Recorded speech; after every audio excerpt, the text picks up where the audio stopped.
For the next 31 days on the FCPA Compliance Report, we're going to be bringing you a daily tip, strategy, or idea that you can use to improve your program.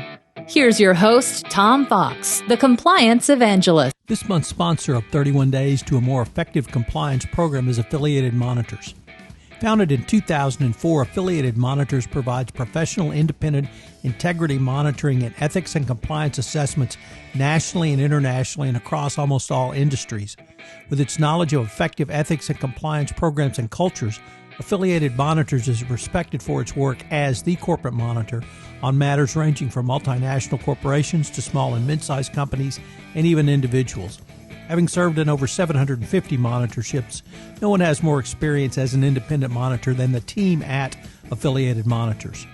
For more information on how an independent monitor can help improve your company's ethics and compliance programs, visit this month's sponsor, Affiliated Monitors, at www.affiliatedmonitors.com.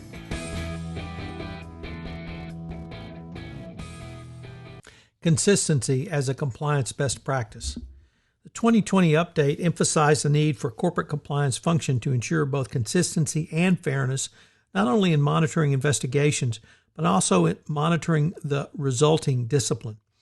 One of the ways the 2020 update emphasized this was through the tracking of investigations and the discipline that might come out of any such investigations. One of the challenges companies have is facts and circumstances are always different in every investigation. This makes it sometimes difficult. But if companies treat employees of one country different in terms of discipline, it does create potential gaps in the compliance program. This can give certain countries a feeling that they can do whatever they want without the risk of punishment. Why has the Department of Justice reemphasized monitoring the investigations and ensuring compliance, consistent application of discipline as a critical factor? Well, in the FCPA Resource Guide second edition, it added a new hallmark to the previously entitled 10 Hallmarks of an Effective Compliance Program. And parenthetically note, they are now just the hallmarks. This new hallmark added was one which has been around for some time, and it's root cause analysis. It is not new because it was subtly considered in the original FCPA Resource Guide back in 2012 and explicitly discussed since the original formulation of the Evaluation of Corporate Compliance Programs in February 2017. A root cause analysis is really diving into the gaps of a compliance program. What happened to allow this behavior to occur? It certainly is a deeper level than an investigation. Investigations are focused on who, what, when, where, why, and how. Root cause analysis is really digging into the program's policies and procedures that may have allowed this misconduct to occur to understand what was the overriding of controls or what were the gaps in the controls. It allows you to determine the gaps in your compliance program which need remediation. This leads to one of the overlooked uses of root cause analysis, which is part of a corporation's continuous monitoring and continuous improvement. One of the fundamental defects in many corporate compliance functions is they do not look adequately at their compliance program and to assess it to see that they are as effective as possible. Everyone understands that even the best compliance program will still have issues. It just happens.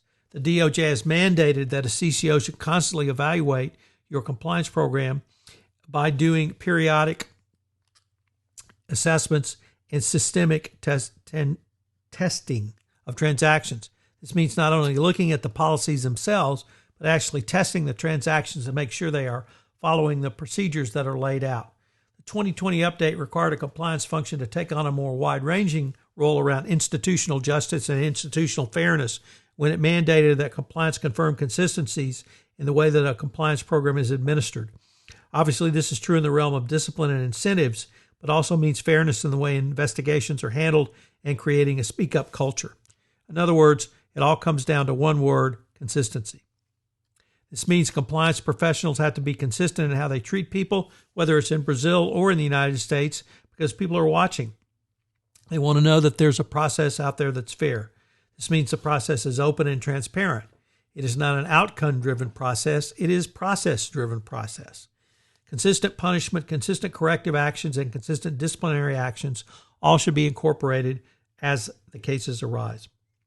A CCO should enlist such allies as HR, the general counsel, the chief financial officer, head of internal audit, and other executives co-equal to the CCO as heads for corporate disciplines. Cross-functional collaboration is critical because we all look at things a little bit differently. There should be coordination and collaboration among departments, yet there should be consistency from this level of senior management. A speak-up culture is critical as to a corporate culture because we ask people, if you see it, to say it. And as a CCO, what are you going to do about it? How are you going to protect them? And how are you going to make sure it doesn't happen again? People want to know the answers to all of these questions. All of this ties into consistency, as the compliance professional must demonstrate that they are focused on change. It also mandates that the corporate compliance function will be focused on protecting them. Moreover, organizational justice cannot simply be hierarchical. This means the C-suite has to be obligated to the same standards as the person on the shop floor, and that the CCO really does have to be ready and empowered to investigate even the CEO if that's necessary. The focus on consistency is insightful and instructive as a key element of a best practices compliance program. Consistency forms the basis of both institutional justice and institutional fairness. That in turn facilitates a speak-up culture, which is the role a compliance department needs to focus on and foster.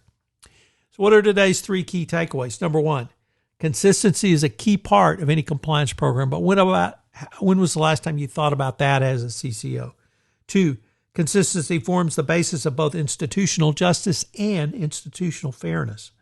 And 3, and perhaps most importantly, consistency facilitates a speak-up culture, because if you're consistent in all of the above, people are going to be willing to raise their hands and speak up when they see something or even initiate a process improvement.